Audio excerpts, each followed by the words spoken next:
अस्सलाम वालेकुम students. Last lecture में हम गाज़िस लॉ की एप्लीकेशन को स्टडी कर रहे थे और हमने 2 एप्लीकेशन स्टडी कर चुके हैं। आज हमारी थर्ड एप्लीकेशंस हैं कि 2 अपोजिटली पैरेलल चार्ज प्लेट्स हैं, एक पॉजिटिव है और एक नेगेटिव है। दोनों प्लेट्स क्लोजली हैं और इनके दरमियान में वैक्यूम है।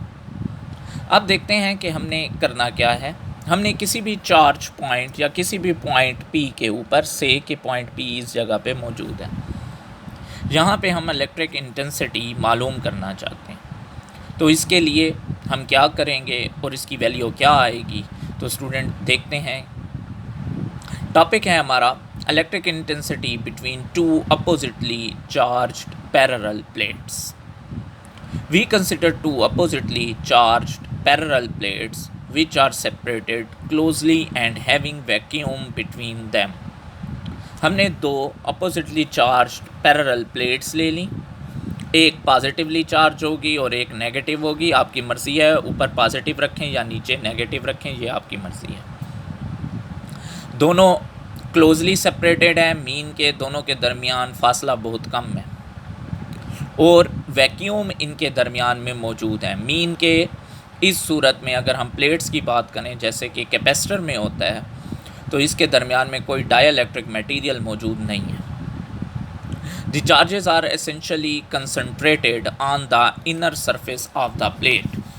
से कि ये मेरे पास प्लेट है, आपको प्लेट नज़र आ रही है, इस प्लेट की ये इनर सरफेस है। चार्जेस इस इनर सरफेस पे डिपॉजिट, जैसे कि हमारे पास चार्ज शीट पे मौजूद था। ये स्टूडेंट आपको नज़र आ रहा होगा, ये एक प्लेट टाइप है और इसकी इनर सरफेस पे तमाम चार्जेस इक्वली डिस्ट्रीब्यूटेड है। The field lines originated from positive to negative. Field lines positive से नेगेटिव की तरफ, पॉजिटिव से निकलेंगी, नेगेटिव की तरफ टर्मिनेट होंगी। तो नेक्स्ट लाइन पे देखें, दस चार्जेस आर यूनिफॉर्मली डिस्ट्रीब्यूटेड, और चार्जेस यूनिफॉर्मली डिस्ट्रीब्यूटेड होंगे पूरी शीट पे। क्योंकि चार्जेस यूनिफॉर्मली डिस्ट्रीब्यूटेड हैं इस शीट पे, तो आपके पास इस तरह इस तरह इस तरह इस तरह आप इसको ले सकते हैं कि यूनिफॉर्मली है, बिल्कुल एक जैसे, इस तरह से। नेक्स्ट पॉइंट पे देखें,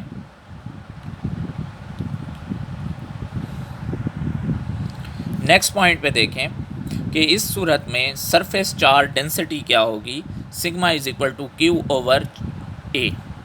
Q charge divided by A, surface area, Q बराबर होगा सिग्मा इंटू ए। हमने क्योंकि पॉइंट पी के ऊपर इलेक्ट्रिक इंटेंसिटी मालूम करनी है, पॉइंट पी के ऊपर, तो इस सूरत में हम गाजियन सरफेस ड्रा करेंगे in form of hello box. ये गाजियन सरफेस एक हालो बॉक्स की शक्ल इख्तियार कर लेगी। इस सूरत में जो टॉप ऑफ द गाजियन सरफेस होगा वो इनसाइड द प्लेट होगा। जैसे ये प्लेट है, इसके इनसाइड होगा। इसका ये मतलब कि चार्ज यहाँ पे है, ये थोड़ा सा प्लेट के अंदर मौजूद होगा। अगर ये प्लेट के अंदर मौजूद होगा तो इस सूरत में हमारे पास इसके अपर सरफेस पे या इसके अपर एंड पे कोई भी चार्ज मौजूद नहीं होगा। इस सूरत में हम इस बॉक्स को 4 सेगमेंट्स में हमने तकसीम किया है, 4 हिस्से बना दिए हैं। मीन के 4 फेसेस होंगे, हर फेस का फ्लक्स हम अलग अलग मालूम करेंगे। अपर फेस का फ्लक्स देखें ई ए, क्योंकि चार्ज मौजूद नहीं है तो हम पढ़ चुके हैं अगर चार्ज मौजूद ना हो तो inside electric field intensity zero हो जाती है। तो ई की वैल्यू 0, तो आपके पास फ्लक्स 0 के बराबर होगा। लोअर सरफेस को आपने देखा जब डायाग्राम में सेगमेंट नंबर 2 का फ्लक्स देखते हैं, फ्लक्स थ्रू लोअर फेस, जो लोअर फेस है उसका फ्लक्स अब देखें, जो आपके पास प्लेट नीचे और वहाँ पे आपके पास जो हॉलो बॉक्स बन रहा है इस तरह से, उसका जो लोअर फेस है मीन के ये वाला, इधर देखें तो इसमें वेक्टर एरिया पैरेलल आ जाएगा आपके पास इलेक्ट्रिक फील्ड इंटेंसिटी के। तो इस सूरत में फ्लक्स आपके पास मैक्सिमम होगा। थर्ड फेस पे देखें कि लेफ़्ट फेस जो है, जो इस साइड वाला है, ये आपका लेफ़्ट फेस होगा। तो लेफ़्ट फेस पे वेक्टर एरिया आपके पास 90 डिग्री है, मीन के परपेंडिकुलर है, तो इस सूरत में फ्लक्स ज़ीरो हो जाएगा। अब थर्ड फेज की तरफ जाते हैं, राइट फेज की तरफ।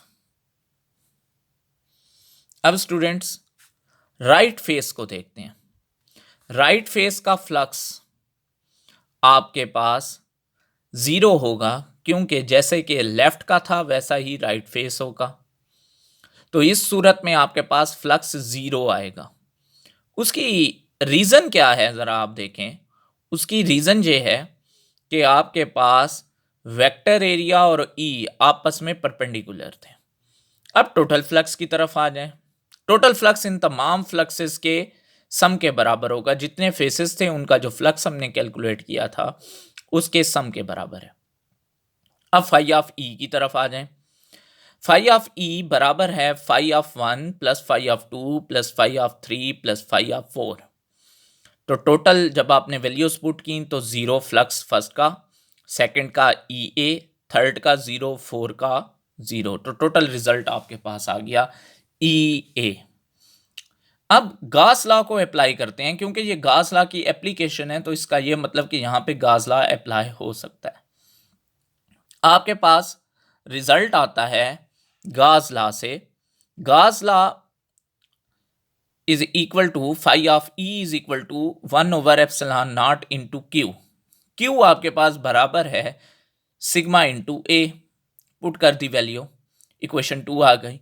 अब इक्वेशन 1 और इक्वेशन 2 को आप कंपेयर कर लेते हैं। जब कंपेयर करते हैं तो रिजल्ट आता है E A is equal to sigma epsilon naught into sigma A. A से कैंसल आउट हो जाता है, तो ई इज इक्वल टू आ जाता है 1/एप्सिलॉन नॉट इंटू सिग्मा। ये मैग्नीट्यूडनल फॉर्म है।